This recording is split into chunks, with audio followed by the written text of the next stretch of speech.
Let's go there. You have done some Botox and some filler. I have. What was your experience with that? Well, tell me why you did it in the first place and how long ago and whatnot. So my first sort of foray into the whole thing was around mid-2022. So I think that's like coming out of COVID. The craziness, yeah. And I know this is ridiculous. I don't like to look at myself in the mirror. I actually actively avoid looking at my face a lot. You know this. I saw something recently that was like we weren't ever supposed to look at ourselves so much, except Narcissus looking in the pond, right? Which I understand. You put a mirror in front of a budgie, they're going to look at it. We know budgie boy. Anyway, I had always sort of, maybe I was delusional. I just went out in the world and I just thought I looked a certain way. And I think that being enclosed during COVID, start being more insular.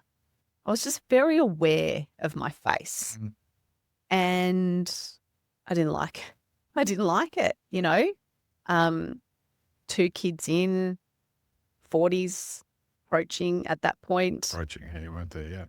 And, you know, I decided to do it. There's a bit of cabin fever maybe mixed in with there. Yeah, maybe just when we're like all locked in, wanting to do just do something different, shake it up or whatever. And it is around that time, isn't it, when you're starting to get near 40, that you start to, we just start to twitch a bit and you start to make some, you know, you see a lot of males, they'll start doing ultra marathons, they'll start training for triathlons, this sort of stuff, right? And for women, what is Botox and filler? I guess. And that's the other thing. I mean, it's so prolific. It's so normalized. And yet not talked about that much. It's really not. Yeah.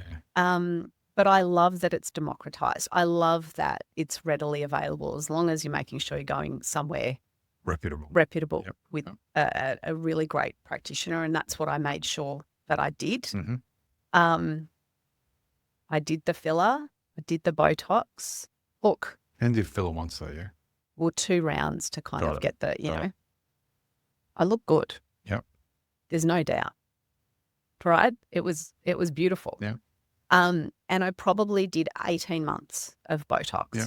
What's that, 3 or 4?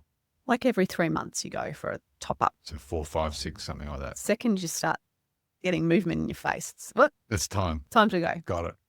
And like, let's just be really clear. Yeah. I just want to be really, really clear. My ideal feminist world is where every woman does whatever the hell she wants, whenever she wants for herself, right? So this is just my experience. This is my view of the world today for myself, but go ham, ladies. Also, I'm incredibly vain and I will do everything I can to continue to. We're going to talk concoctions and creams and whatnot another episode. So, you know, I'm not in this world of like, oh, I'm just going to age and let it all go. And that's never going to be me. We're down for that. Never going to be me. But, you know, towards the end of last year, I think I must have had like a pretty good dose of it. And I was very unemotive in my face. And I remember I was growling at my kids, both of them at the same time, which is unusual.